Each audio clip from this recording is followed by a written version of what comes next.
Hi, my name is Sharda Sampath Kumar and I am a storyteller from Bangalore. And this is a story by Sudha Murthy, and this story is exclusively for Maya Katha and Meera Bharat. So let's begin the story. When I was 12 years of age, I used to live in a village in North Karnataka. And it was a very remote village situated in a very interior part of North Karnataka. So, the morning newspaper used to come only in the afternoon. And magazines and dailies and posts used to come one day later. Okay, such was the state of this village. All the villagers used to, readily wait to receive the posts, the letters, the weekly magazines that would come by that local bus which came in from the city. Okay, though it would come very late, say one day later or 2 days later also, we would just wait for it to come. Okay, such was the state of this interior village. Now, there I lived with my grandfather and grandmother. And my grandmother was not educated at all. She was completely, involved with housework and raising her grandchildren and cooking, etc. Okay, a complete dedicated homemaker or a housewife. So, there used to be this author in Kannada called Triveni. She was a very famous author, okay, and she used to write in the local slang of Kannada, okay, and people used to love reading her stories. Her stories and books were easy to read and very convincing stories. She usually handled the psychological problems of people living ordinary lives. Okay, she was a very beautiful author who wrote beautiful stories. But she died young. It was very unfortunate that Kannada literature had to lose a great author at a very young age. But though, it has been more than 40 years today, people still appreciate and read her work. Her name is Triveni, okay. So, her story, there was a story of hers which would come as a serial in a weekly magazine called Karma Veera, okay. So, there was a weekly magazine which used to come, okay, to our village, and it was called Karma Veera, and her story used to come episode by episode as a serial in this weekly magazine. And every time the Karma Veera magazine would come on a weekly basis, me and my grandmother would be waiting to catch hold of it and read the story. So this one story particularly written by Triveni was a story about an old woman and her life, and the story is called Kashi Yatri. This story is all about an old woman who people when they grow older, they have this desire of going to Kashi and visiting Lord Vishveshwara, Lord Shiva for punya. They feel that it is a great punya to visit Kashi in the last days of their life. Okay, so this old lady in the story had a desire to visit Kashi and pray to Lord Vishveshwara of Kashi. Okay, so she collects a considerable amount of money, savings, so that she can visit Kashi. There is also one more character in the story, who is a young orphaned girl. Okay, so this girl, she's an orphan and she doesn't have money and no one to support her, and she needed money for her wedding. So this story written by Triveni was all about how this old woman gives up all her wealth or savings which she had accumulated in order to visit Kashi, and hands it over to the young orphan girl so that her marriage could go on without any hindrances. Okay, and according to this old woman, she said finally that it is not a great punya to go to Kashi and receive punya from Lord Shiva.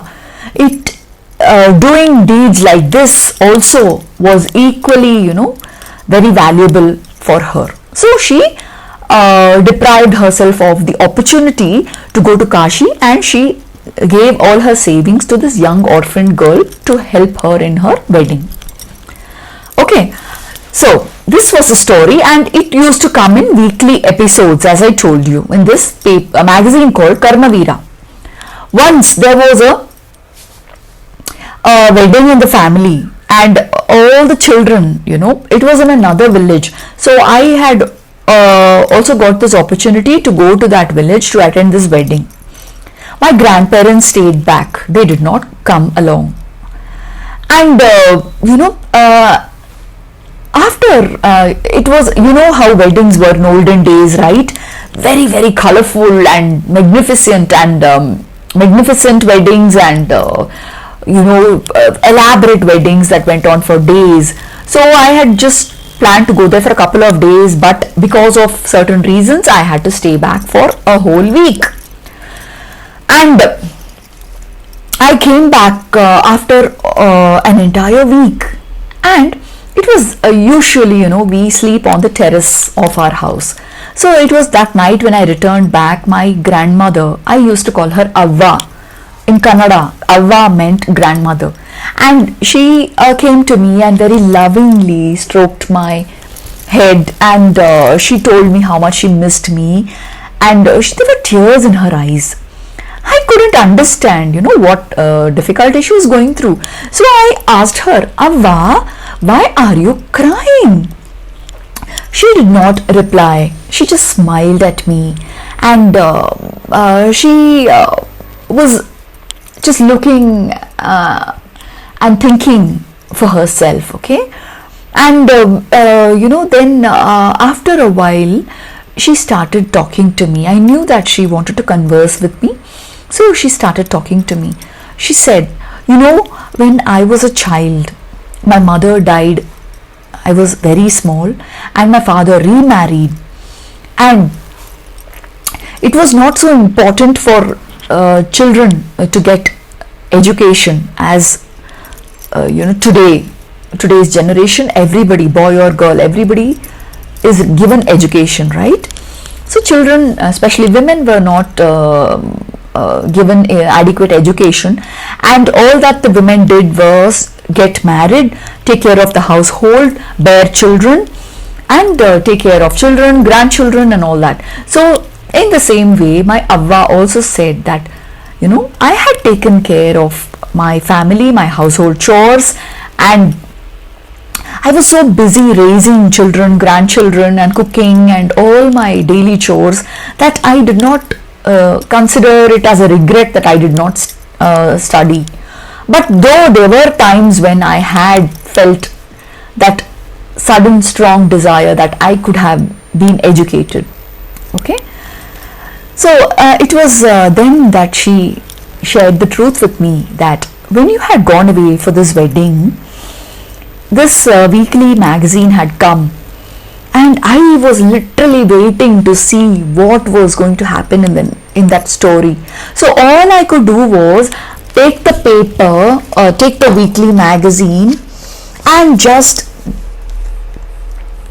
touch the words and run my hand through that literature piece. Okay, and I felt so bad at that moment that no, I could not understand, I could not read. I touched it and felt that maybe if I touched it I could try to understand what was written there. It was at that time that I had the desperate feeling that I should have studied or I should have learned to read. So now I have made up something in my mind. I am determined that I will learn my Kannada alphabets and start learning to read, and you will be my teacher. Now, I was so surprised and astonished. I asked her, Avva, you have grey hair. Your hair is turning white and grey, and your hands are all wrinkled, and you always have chores in the kitchen, so much of work to do.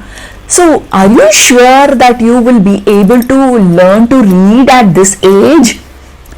But I could see that determination, that passion in my grandmother's eyes, and she was so determined. So she said, I am going to keep the deadline as the coming Dashara festival, the Saraswati Puja. Okay, you call it Saraswati Puja, Ayudha Puja, right? So she said, I am going to keep that day as a deadline, and by then you will be my teacher and I will be able to read a novel by the end of Dashara. Okay, so this was what she told me, and I was also so happy. I had never had students. Okay, she was my first student and I was her first teacher, and I felt really good that I was going to teach her how to read. And little did I realize on that day that later on I would be teaching computer science to over more than 100 students in my university, right? So I started teaching her, and believe me, I had never come across a better person or a better student who did her homework so meticulously, so well. She worked so hard to learn her alphabets, and she, always tried to read, repeat, recite and write whatever I taught her.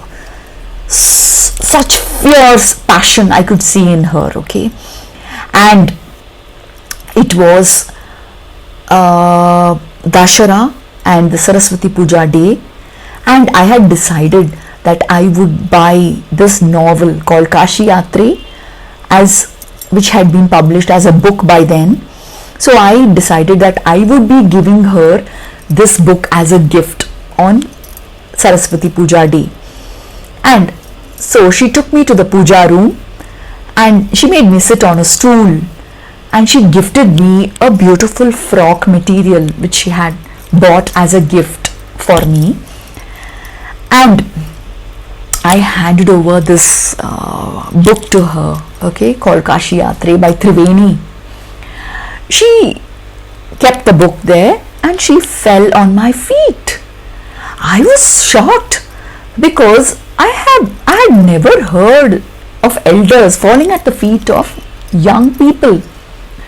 Only teachers or younger generation and young people only were supposed to be falling at the feet of elders or teachers or their gurus. But I realized that she was touching my feet and falling at my feet. And I was so confused and I didn't understand. And then she told me that I do not see you as my granddaughter. You are my teacher and I am paying my respects to you as a student to a teacher, okay? And she picked up that book and I could see the pride on her face when she read the words Kashi Yatre, which was the title of the book, the name of the author Triveni and the name of the publisher, all by herself. And it was then that I understood that my student had passed out in flying colors. So, end of story. This was a story which was written by Sudha Murthy ma'am, and it is called How I Taught My Grandmother to Read. It's a beautiful story, and I would recommend that all the viewers of Maya Katha and everybody else watching this, please do start reading Sudha Murthy's work.